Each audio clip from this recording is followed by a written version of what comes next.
My name is LaToria. I am a hip-hop spoken word artist out of Dallas, Texas. Speaker, songwriter, media personality. Been at it for several years now, and really this time is just something that was on my heart to create, just to use my social media space, the platform, and any influence that I have to really pause and cater to the psychological and emotional well-being of the African American community as a result of all the things that have been going on as of late. I know a lot of us are triggered and re-traumatized, and I just wanted to create a space for us to collectively process all of those things. And so this week is the week that we are focusing on Black women. Next week, fellas, we'll be focused on you for the whole week, Tuesday through Thursday, maybe even Friday. We'll see. I'm waiting on a confirmation for one more guest. But I have had some great dialogue. I have my sister, Dieula, that she really just dropped a lot of nuggets for us last night. And so we're just kind of have a follow-up, kind of recap conversation this evening. A Saint, what's good, bro? I see you. And so just really quick as we jump in, hopefully I won't have to reiterate this later as more people join, but please respect the space. We are centering Black voices, Black feelings and emotions and perspectives right now. All are welcome to join and listen in and take note and get insight, all of those things, but please respect the space. Please refrain from saying anything, that could be triggering or not said from a place of love. All that slick talk, cut that out. This is a place for, as safe as we can create it, let it be that. Really just want to share my heart. I think that if anything, what I want from you guys, women in particular, Black folks in general, to take away from this time in this space is just simply to acknowledge that you're not okay. Like, it's okay to not be okay. I think a lot of times we're so used to just continuing on in spite of how stuff hits us in the chest and in the heart and in the mind. And I just wanted to create a space to say, hey, yes, this sucks, it's hard, we're tired of seeing the same thing over and over, and it's okay to not be okay. I think the first step for me has been in my journey is just to acknowledge that and to give myself permission to say it out loud and to mean it, regardless of how anybody else feels about it. I'm not okay. And it's okay that I'm not okay. The fact that I'm not okay just means I'm human. So just acknowledging it, giving yourself permission, take the time that you need to understand why you're not okay. And that's the role that my sister Dieula is playing in helping us to kind of put language to some of the thoughts and emotions and experiences and feelings that we're having so that we can understand on a deeper level why we're not okay. And then, after that, really just to decide. Each person's journey is different, but it's up to you to decide what you're going to do with that reality once you understand why you're not okay. What steps are you going to take to handle it and to heal? And mainly, the only other takeaway that I just want to upfront tell you guys is it's a process, It's a lifelong process. For as many years old as you are, that's as long as you've been Black. And if you're in America, that's as many years as you've been Black in America. And I would, be willing to guess and probably even bet that majority of that time you hadn't been talking about mental health or triggers or trauma or any of the things that we're discussing today. So just know that it's a lifelong process, just like sanctification is a process. Our job is just to continue becoming the best version of ourselves that we can be this side of eternity. So with that being said, as soon as my sister Dieula decides to hop on, we will have her come in and kind of chime into the discussion and we'll get to it. Meanwhile, while we're waiting on her, I dropped a new single and it's called Becoming. And I feel like it's a bop. You know what I'm saying? I feel like it's a bop. It's something that I think will encourage anybody that's listening to it, and just remind you to continue striving to become a better version of yourself every day. You know what I mean? On here.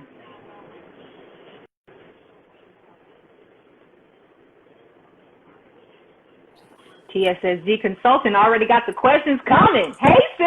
Hello, hello. It's good to Come be through back with the with you hair guys. with the head wrap. I see Yeah, you. Got your crown on. You know what I'm saying? Got your crown on.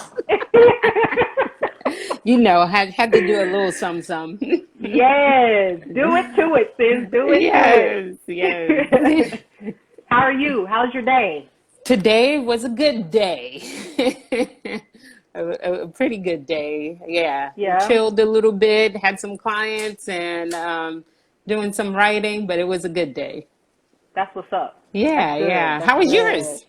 It was good. It was busy, but it was productive. That's good. I've just kind of been looking forward to just getting back on here and chopping up with you. I really was riding a wave, sis. After our conversation Oh, yesterday, I got good. so much good feedback. So many people were encouraged and just enlightened and hungry for more. And so I'm so glad that That's we good. made the space for you to come back and kind of do a round two of Good, good. everything. I'm glad to be back. I'm glad to be back. Yes, yes. Yes. So, okay, what we'll do is just jump in for everyone that wasn't a part of the conversation yesterday, just real Yeah. quick at a high level. Who is Dieula? What does Dieula do? Tell us about Dieula. Okay, so I am Dieula Previlon. I hail from Haiti. I was born in Haiti, grew up in New Jersey, and I've been living in the Texas area for the past 16 years. And I am a licensed professional counselor, and I'm also ordained as a minister through the Evangelical Covenant Church. I also run a nonprofit called Elevate Her International, where we do trauma training for women all around the world. And let's see, what else? I'm married 22 years and I have 3 young adult sons that are 21 and twins that are 19. So that's a little bit about me. I'm in private practice and I do ministry work here, here locally in North Dallas. And yeah, that's a little bit about me. Awesome, awesome. Yeah. So we are borrowing from your wisdom and your expertise just to this week focus on Black women, mental health, Yeah. Yeah. dealing with racial trauma. Next week, we'll be chatting it up with the fellas. And so just at a high level, can you give us kind of a big picture definition of racial trauma or Black Yeah. trauma? I've seen both being used right now. So, Yeah, yeah. So I've heard both as well, racialized trauma or hmm racial trauma. Trauma itself, I think for us to understand racial trauma, we have to understand a little bit about trauma. So the high view of trauma is an experience or something that happens that takes place that is so distressing that it mm, sends the brain into a way of dealing with the distress, right? And so the hmm brain automatically, it's almost like a domino effect. The minute a trauma happens, the brain has this area of the brain called the amygdala that goes into this domino effect, and it's instantly trying to survive, and its job is to help you survive. So it goes into either fight, flight, or freeze mode, meaning, we're either going to fight this trauma or we're going to freeze or we're going to run from this trauma. All of it is for protection, the hmm body is designed to protect. So the minute it does that, it sends a signal to the body too. So the body releases all of this hormone to help you again fight the trauma, to help you realize that you're undergoing trauma and to help you fight the trauma as well. And so instantly your body, you can feel flushed, you can feel feverish when there's trauma. You can feel your heart palpitating. You can feel shortness of breath. You can feel your stomach is queasy. You can feel your legs. It's like a total body, reaction because of the trauma. And the brain does that in a way of protecting you. Certain parts of the body shuts down so that it gives more room for other parts of the body to help you stay alive during the trauma. So that's a high level view of trauma. The impact of trauma is sometimes, you have the hypervigilance, you can't sleep, you're replaying the events in your head, you are, very sensitive, depression, anxiety, flashbacks, nightmares, those are impact of trauma that, sometimes happen to an individual. So some people recover from those symptoms. Many people, I will say, many people recover because they're resilient, because sometimes if you have a strong family unit, you can recover from those symptoms. Some people, though, it goes into PTSD, post-traumatic stress disorder, where it's prolonged and you go into a post-traumatic stress disorder. Prolonged means the symptoms won't just go away on their own. That's when it goes into PTSD. Now, racialized trauma is interesting because what we just talked about is one case of trauma, whether it be a disaster, whether it be, abuse or whatever the case may be, one count of trauma. The interesting thing about racial trauma, though, is that it's ongoing. It's a persistent type of trauma that happens all the time. So imagine the body going through what I just described all the time, where it's releasing hormones in your body all the time, where you're hypervigilant, you're just scanning. It's almost like, people who go through trauma, you can tell because their eyes are always scanning from right to left, because they're trying to assess whether they're in danger or they're safe. So many people will go through the hypervigilance. Many people, who undergo racialized trauma, they have the startling effect where they're shocked easily. They're shocked by different things easily. So that's the impact of racialized trauma, and ongoing that type of trauma all the time can seriously impact our health, impact brain functioning, impact how we work, how we learn. Impact all of these things. And so it's almost like a domino effect, especially in children. They do these ACE studies for children, adverse trauma, studies. And so for children, they realize that with children that undergo trauma without any intervention, it sets them up for so many other things to happen in their lives, whether it be diseases, low test scores, failing in school, not getting the jobs that they want. So it predicts, trauma can predict health in the future. Trauma can predict how they learn, and trauma can even predict what kind of jobs people get if they do not get the help that is necessary.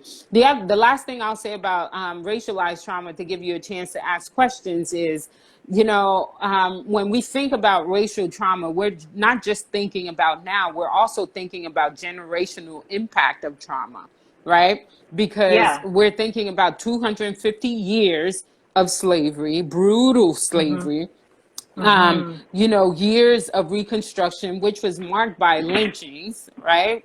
Which terrorized, which created fear in the people who are looking. And trauma is not just something that happens to you, but it can also happen to other people, and you see it or you hear of it. You can experience trauma on a secondary level. And so the Reconstruction was marked by lynching, then the Civil Rights Movement. And now we have our own trauma of racialized trauma, where it's more covert, so you're dealing with microaggressions, and you're dealing with all of these other things. And we're dealing with police shootings. We're dealing with, overt forms of trauma as well. I hear a lot of people talk about them being tired, You know, a lot of Black Yes. people in the past few weeks have been talking about we are tired. And there's a Mhm. reason they're tired. It's not just because you're losing sleep, it's because your body Mm. is working so hard to protect you from danger. And the danger has happened, the trauma had happened. And so your body is working so hard, and your defense mechanism, your autonomic nervous system is working so hard that it's wearing out your nervous system, and we need a nervous system to stay alive, right? Wow. And so trauma impacts our nervous system. And if we don't get the help that we need, that's how we get heart diseases, high blood pressure. For women, endocrine disease, blood clots, I mean, all You those mentioned things. fibroids too, didn't you? Fibroids for women, yes, Yeah. and so all of those things happen to women, in part because of trauma. My Lord. Mm-hmm. Sis, like Mm-hmm. I legit had to take some deep breaths just Yep. listening to you talk about trauma. Exactly. Exactly. Because it's Like, real. yes. Oh my gosh. It's Well, I real. mean, I appreciate, just the fact that you're able to unpack it for us like that and tease it out some so that we can better understand what it is that we're dealing with and why we're not okay, And we're you not know? okay. We are We are not not okay. okay. And And it's okay to I'm not be okay. yes, you took the words right out my mouth. That's exactly what I was gonna say. Like I have been giving myself permission, and I try to give as many other Black women the same permission to be like, we ain't all Mm-hmm. right right now. We are not, and that's okay. We Y- shouldn't be. Exactly. Just Exactly. taking into consideration everything that you just talked about and listed out, and that isn't even a whole comprehensive, like Right. Right. perspective on just Black trauma. Man, Yes. Yes. Mm-hmm. well, for the couple of people that have chimed in, this is an open forum. So if you have questions, we're getting ready to move into a Q&A segment. So if you have questions, just type them out there. We'll try to grab them all. If there's questions that we don't get to, please feel free to DM me those questions, and we'll try to get to them. Some that I did get, though, that I just wanted to jump in with. First and foremost, there was one that popped up there that said, I think it was one of our brothers. He said, how can Black men support Black women in dealing with this trauma? What are some suggestions? I thought that was a really good question. That is a good question. Um, Black men can support Black women in listening to our pain. That's the first thing. Listen to what we are going through and believe us, and Mm, not dismiss our trauma being too sensitive, or it's dramatic, or the whole trope of angry Black woman, and to not be afraid of us. So yes, Black men Dula. can support Black women and not being afraid of us. We are not Mm, monsters. We will not bite, but listen to us, validate us. When we tell you something has happened to us, have our back, and say, I am sorry this has happened to you. How can I support you? How can I show up for you? That's wow. like 60% of the healing period. That's just like It's so basic. true. 60%. 60% of the healing right there. you That know, is so true. don't tell me, you being dramatic. Don't tell me, No. it's not that big of a deal. Don't tell me, you're being too sensitive. When I tell Mm, you that I experienced XYZ at work, I yeah. saw this thing happen to me. Believe us, listen to us, ask us how we can show up. And when we tell you how to show up, we need you to pull up.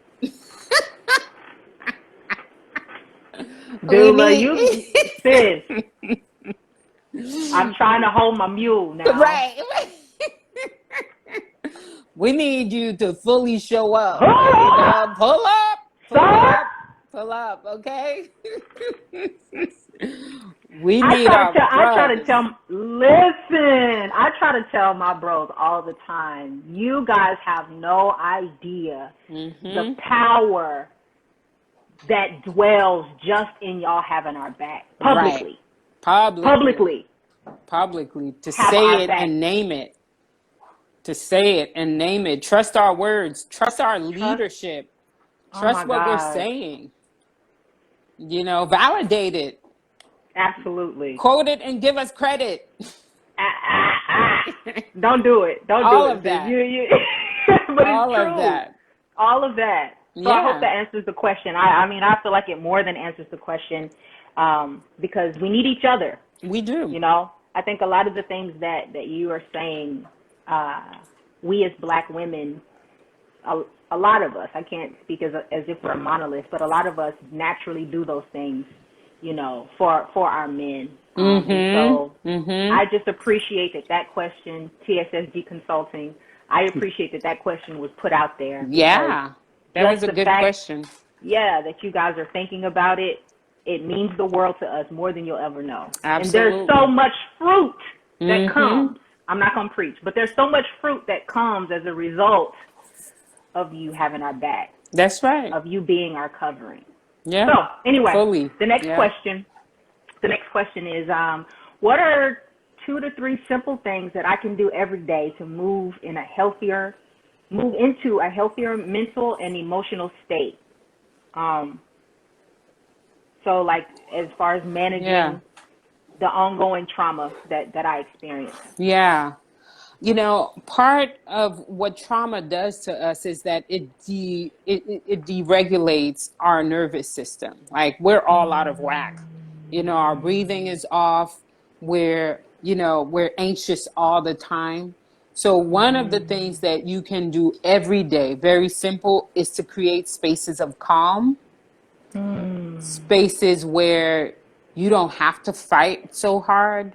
Spaces where you can practice your deep breathing every single day. Not just regular breathing, but just a moment to just come to yourself. Like invite the Spirit of God and just take a moment to just meditate, to just breathe deep and just silence and solitude, you know, just a few moments every day to do that. Hydrate your body, you know, drink water. Make sure you're drinking, 30 ounces of water every day, 32. I forget the regular mandate, but drink water, hydrate your body. Do something physical for your body because again, you're trying to regulate your body all over again, right? Do something physical every day for your body, even if it's just 10-minute walk. A yoga. I tell some of my clients, go on YouTube, you'll find all kinds of yoga videos. All of that is to slow down what's happening internally at the emotional level, because we have anxiety and don't realize that it's an anxiety, right? Wow. And anxiety will take the best of us because we're scared all the time. And so there has to be spaces where we can just create spaces of calm, where we can just take deep breaths. Like we never sit with ourselves to just breathe deep, to just be for a moment, right? Yeah. We're always carrying so many things on our shoulders. How about we take these things off for a minute? We're nobody's mama, we're nobody's auntie, we're nobody's girlfriend, wife, or anything. We're just a human being, the daughter of the king, you know, and we're taking care of ourselves in that moment. So every day you can drink water, every day you can take deep breaths, every day you can go for a walk or do yoga or just dance, just something to just reduce some of the anxiety and the pressure that trauma has created for you. That's good. That's good. Another question that I have here, it says, how long do you allow yourself to think about the pain or trauma before putting the painful thoughts out of your mind and moving into a more positive space? Yeah, we can't completely, that's a good question, because the question sounds like it's vacillating between numbness and experiencing the pain, sitting in the Yeah, pain, right? absolutely. And it all depends on how well you're taking care of yourself, right? For Mm, me, when I first hear of a police shooting, I can't address it right away because the trauma is too much for me. It overwhelms me so much. I mean, I can literally feel the anxiety and my chest palpitating, and I just can't deal with it just yet. So I mhm. remove myself, I numb myself so I can take care of myself. I can be resilient. I can, like, I'm deregulated. Like, the police shooting just creates a trigger for me that I can't deal just yet. So I need to Sure. remove myself. That's numbness for a minute. So Mhm. I need to Mhm. numb myself for a minute. While I'm numb, though, I'm going for my walk. I'm deep breathing. I'm drinking water. I'm doing something so that I can have enough resiliency so I can engage with what just happened again. You see what I Sure. mean? So Sure. when you're in a place of health, when you're in a place of better health, you can deal with, the next shooting or whatever the case may be a little bit better than when you're not in a place of health and you're deregulated. It will just have an adverse impact on you if you're not taking care of yourself. Numbness is Mm. okay for survival. Wow. So it's okay to go Okay. numb for survival. You don't have to Sure. go deep into it right away. You can distance yourself, create some boundaries. You can just go numb for a second, right? But you Mm. can't stay at numbness. And that's real talk. You cannot be numb for the rest of your life. I Sure. see some people who walk around just a shell of a human being because numbness, what it does is that it takes away creativity, it takes away Mhm. poetry, it takes Yeah. away all the beauty that you have inside as well. So it doesn't just Mhm. cut off, the trauma, it also cuts off the good things as well. So that's Right. why you can't be numb forever. You have to just be numb for a little bit and then come back and deal with the trauma, whether it be, and then you can't deal with the trauma alone. That's why we have all these groups of Black women, on Facebook, on social media, where we can find Mhm. safe places to talk about the trauma so we won't have to engage the trauma alone. We call our Mm. sisters, we call this group of girlfriends. Hey, did you hear what happened? So that we're processing the trauma together. You cannot heal alone. You cannot Sure. deal with trauma alone. You need the community. So when you're ready, the best way to re-engage in that racialized trauma or the next police shooting is to really come together with your community. And that's why, Mhm. we've formed all these communities to help us process trauma. Yeah. Yeah. Hmm. That's dope, man. And I'm thankful for the work that you're doing. We're definitely gonna dive into that a little bit deeper here in just a few minutes, because you're spot on. That community piece I found is super vital. Like I have Absolutely. a couple of text groups and black women groups that I'm a part Yep. of, and it's Yep. life giving on a everyday basis. Absolutely. You know, Yeah. so that's so real. It's necessary. Um, so necessary.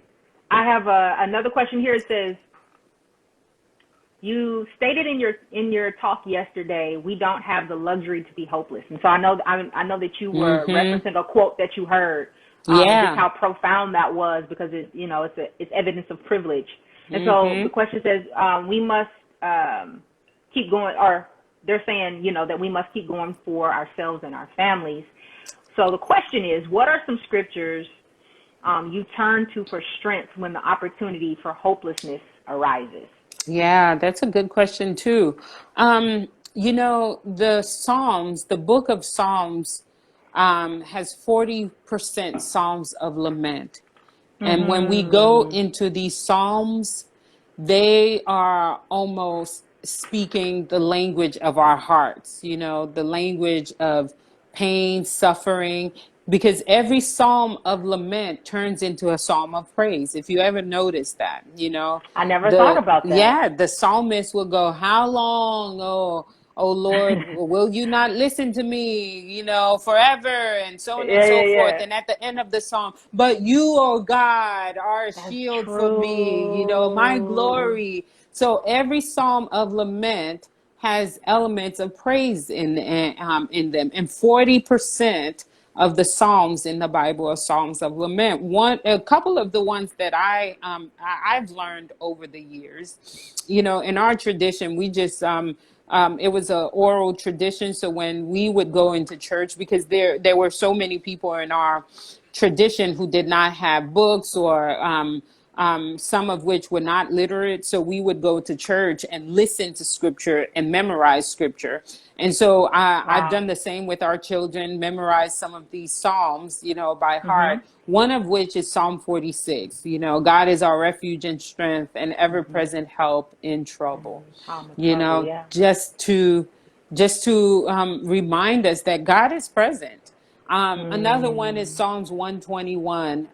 I lift up my eyes onto the hills, where cometh my help. My help comes from Help the comes Lord. from the Lord. Yeah. Those are Psalms, that strengthens, that reminds us that God is present, that God is our helper, that God will never leave or forsake us, that God is with us. And Mm. so I usually, whenever there's something, some trauma or some thoughts that I'm dealing with, I'll go to the Psalms of Lament to really help me through these moments, because they give me language. Sometimes you don't even have language, you know, and so you need to borrow from the language that's already Absolutely. done. So, yeah. Absolutely. And there's comfort in knowing that is in the scriptures. Right, Like right.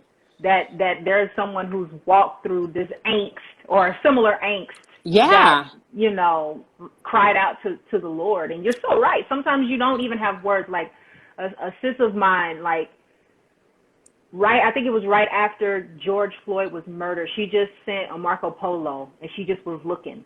right, right. She didn't say one word. Yep. She just looked, and you could see that she was at work, and she just ran to her car and she was Mm-hmm. fighting back tears. And for Mm-hmm. probably like a good moment, a good minute straight, Wow. she just looked at the camera, and I knew exactly what she was saying. Yep. Yep. You know it. Like it's Sometimes really you have no fascinating when you words. think about it. Yeah. Exactly. You have no words. And, even in prayer services, the older folks used to do prayer services. Sometimes they have no words and they would just moan the song. Moan. Moan And the rock back song. and forth. Yep. Exactly. Because there's something in the moaning, in the rocking, Mhm. because there's some grief and pain and suffering that you have no words for. Yeah. And that's when I really believe that the Spirit comes in and intercede on our behalf, because we ain't got no words. I have nothing for this. I have no I ain't got words. it All either, I sis. have is the anguish of my heart. Can you Mhm. understand the anguish of my heart, God? Mhm. That's when I'm like, Holy Spirit, translate that to God. Like, translate this, because I don't have any words for this Yeah. pain. Mm-hmm. Yeah. Wow. That's so So, good. yeah.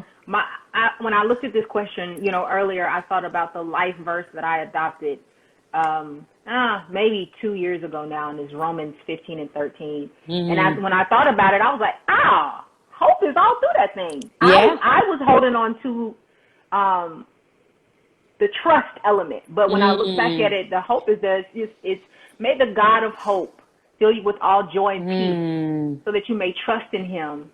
Yeah. I forget the second half of it, but Mm. so that you may be filled with hope by the power of the Holy Spirit. And it's like Wow. hope, hope, hope, hope, Yep. hope. Yep. It's Yep. all through it, and it's Yep. just like the fact that He is the God of hope when you are hopeless. Right. Right. Just the simple fact that you can look to the God of hope and know that I ain't got it, you ain't got it, we ain't Right. got it, but somewhere in there He got it. Exactly. Exactly. He Sometimes does. it's And really he just that does. simple. Mm-hmm. You know. And he does. Yep. Yeah. Okay, so I got a couple more questions here. One is, do men, women, girls, boys handle trauma differently?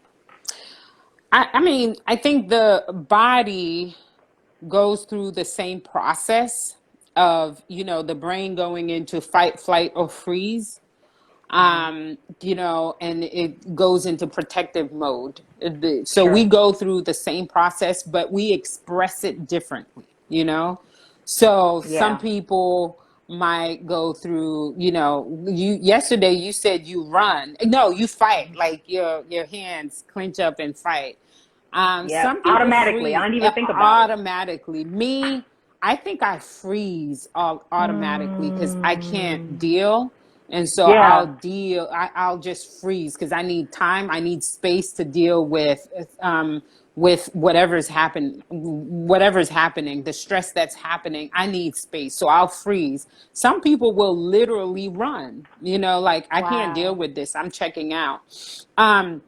As far as gender, like in my home, we all deal with trauma differently. My Mm. husband would, he would just go and listen to music somewhere. I can't listen to music because everything, like, music ain't helping me. I It's need stressing you silence. out. Yeah. Exactly. Because I'm frozen. When you're frozen, music ain't coming in. It's just chaos, right? Yeah, that makes Exactly. sense. And so he just needs space to just go listen to some music and cut off or something like Mm, that. My children, they're somewhere talking to their friends on social media, but we're dealing with the same trauma. Over the holidays, one of my nephews died tragically. And, oh wow. every last one of us, you should have seen us just navigating through it. Me, I needed to talk to someone. I froze and then I needed to Mm. talk. My husband was just cut off. He's like, I need music or something to just help me process. The kids, I'm like, I don't know, are you guys okay? Talk to me. Yeah. They won't talk. So everyone Wow. expresses it differently. I think for children, especially, sometimes they go unnoticed, like their traumas go unnoticed because they seem to be okay. But Sure. sometimes the children are okay because they don't want to see us sad. So they don't want to add Mm. on to our sadness. So they do whatever they need to do to pretend that everything's okay. They'll be these perfect little angels, clean up and do different things because I don't want to create problems for mama, Yeah. or Yeah. dad. And so Yeah. they'll, I'll have children in counseling, and many of them will be, I just don't want to create any more problems for my parents, because they're already going through enough. But I'm like, who's taking care of Wow. you? Yeah. So a lot of times the children, their voice, their stressors go unnoticed. There are some children, though, when they're traumatized or they have something going on, they would either wet the bed or act out in Mm. school or Mhm. anything. They'll regress back to an earlier time in their lives, where, Wow. sucking thumbs or, just trying to find some way to self-soothe. So for children, there Sure. are different signs that they are going through trauma as well. That's interesting. Mm-hmm. That's interesting. Yeah, All right, I it got one is. more for you. It says, after we have educated ourselves about trauma, what are next steps to help? No, what are our next steps to help ourselves and others? That's a good question. I love the question because it's thinking ahead already. When we do our trauma training in countries like Haiti or even Congo in Africa, we always challenge the women because women, we have a way of when we learn something, we want to tell everybody about it, right? Which is great. That Which is is great. why I was very strategic when we founded the organization to focus on women because we Mhm. knew that once we gave women the information about trauma and taught them about trauma, they would go and find 10 other sisters and teach them about Yes. trauma, okay? And so and so I'm like, yes, let's focus on women Because I women, love it. they're talking, girl, you won't believe what I heard today. You won't believe the training I went through today. I think what you had was trauma. You didn't know because Right. these We were the be signs. diagnosing like a mother. You said in one seminar. Now all of a Exactly. sudden. Exactly. I think that's what you had. And what you need to do for that trauma is. And so for all you women listening, and for you, Miss LaToria, you've been through the Oh, trauma training now. I need you to go and tell oh shoot. somebody. Am I Okay? empowered? Yes, Look, I you got my are. notebook. I got You my are notebook for a reason. I empowered. was like, ooh, Yes, yep. you are empowered. You need to go and tell somebody about trauma and how they need to heal and how they need to take care of themselves, and Yes. tell others. Because that's how we're going to meet the demand of so many people dealing with trauma, is that Yeah. each one tells one, each one educate one about what the impact trauma has on us. And not only that, we Mhm. can heal. We can get to a place of managing trauma symptoms better, right? Yeah. And so Yeah. each one tell one. So Each your one. next Yes. step is for you to go like the woman by That the sounds like well. discipleship to me. Yes, it is. Yes, it is. Like the woman by the well. She went out after one conversation with Jesus. Like I heard, it was Yes. just one conversation with Jesus. And this woman was empowered. She went out. Right. That's so true. And so that's what I want you all to do, is to go Wow. out. Don't think, oh, I don't know enough about trauma. Please, we're not going to limit ourselves. We're not going to have these liminal thoughts. I don't know enough. You know enough that it can be a problem Mm, if we don't get help for this trauma thing, yeah. Yeah. and Wow. if That's so someone has good. PTSD and they Uh-huh. need a referral for counseling, go and get the help that you need for counseling. Yeah. And we Yeah. need to de-shame counseling and make Absolutely. counseling an acceptable thing in our communities. That's such an important work. That's such an Mm-hmm. important work, sis. And so, Yeah, as absolutely. we wrap up, I really just want to kind of like create a few minutes for you to talk about the trauma groups, the trauma therapy groups that you are in the process of putting together that will be started at the end of this month, right? Yeah, yes. Yeah. So I truly believe that trauma healing must happen in community, in groups. And so we've been thinking about starting a group since the end of the year, last year. And, I had a whole bunch of stuff happen. And so now we're getting ready to launch the trauma healing groups, and they're for Mm-hmm. women. We have Mm. space for 10 women. For 6 weeks, we're just going to get together like we're doing today, and we're going to Yeah. talk about trauma. How is it Mm-hmm. impacting us? We're going to do some education on trauma.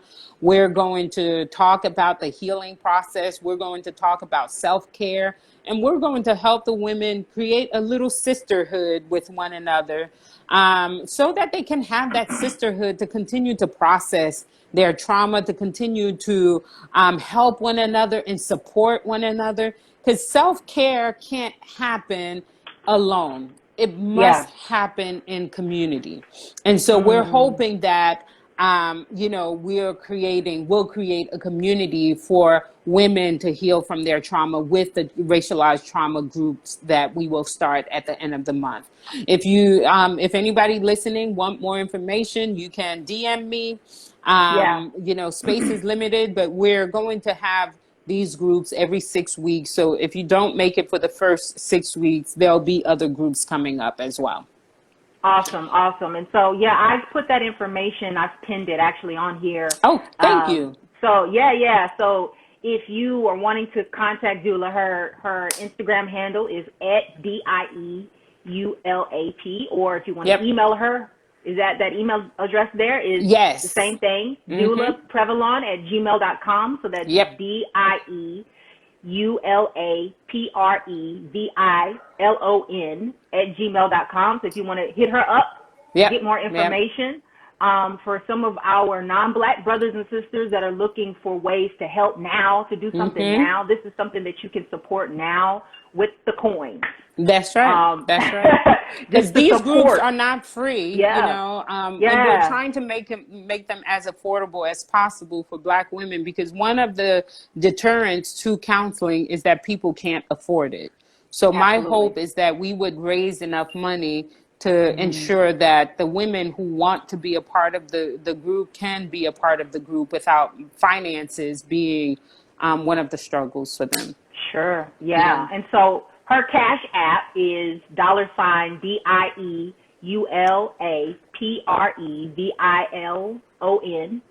In case Yes. you can't see it, I just want to make sure that you guys have access to it. And if you don't know about Cash App, then maybe send the email. But those are just, you know, some opportunities for us as a community to support each other. So, Dieula, I just want to thank you one more time, sis, so much for your insight, your wisdom, and just who you are and the work that you've been doing. You've been doing this work. Yes, I have. Yeah, thank you for having me. It's so fun to just talk about some work that we've done around the world. I see one of my friends, Tara. So I did some trauma work in Haiti with Tara is a midwife, and Okay. she Hey, did some Tara. work in Haiti. Hey, Tara. Some work in Haiti, and she's done amazing work with Black women in Haiti in helping women deliver their babies safely. And so in that Wow. maternity clinic in Haiti, I did some training for the women that she was serving. So, hey, Tara. Hey, girl. Hey. Thank you, and for tuning in, Tara, and all the other ladies and fellas that tuned in tonight. Just as we finished off this conversation, just asking the question, you know, in light of current events, who are we becoming? And so before we wrap up, man, just from my heart to yours, my big sis, Lady Light, she said something in the first conversation, and that was that we must continue becoming. And Dieula, you mentioned it in the conversation yesterday just about our ancestors. Yes. And how they you know, the old folks say, keep on, keep it on. Yeah. You know, they may not have had all of these lofty ways of expressing the experience, but in their own way, they express the experience. And so for me, from my heart to each one of yours, I just want to encourage you to acknowledge trauma. Give yourself permission to experience all that you need to experience and navigate at your own pace, but don't stop becoming. That's right. Actively continue becoming. Choose to continue becoming. Don't pause or let trauma or negative events cause you to put your whole life and your personal development on hold. You know, continue becoming the best, most healthy, most Christ-like, most free version of yourself that you can be. So, Dieula, just again, thank you so much for the time, sis. You are welcome. Sending love to you, and thanks to all the people that tuned in. Lord said the same. Maybe we'll do some more conversations later down the road. But yes. for now, we're going to sign off. Yeah, you guys go check out that single. It's called Becoming. I think it'll make you feel good in your chest. That was my intent anyway, was to make you feel good, make you awesome. Have something to encourage you and inspire you and to uplift you in the midst of all the foolery that's going on. Yes. Focus on, like, grip with both hands who it is that you're becoming and chase after that to the glory of God. Amen. So, all right, y'all. We're going to dip for now. We'll talk to you later. Okay. Bye. Bye, guys.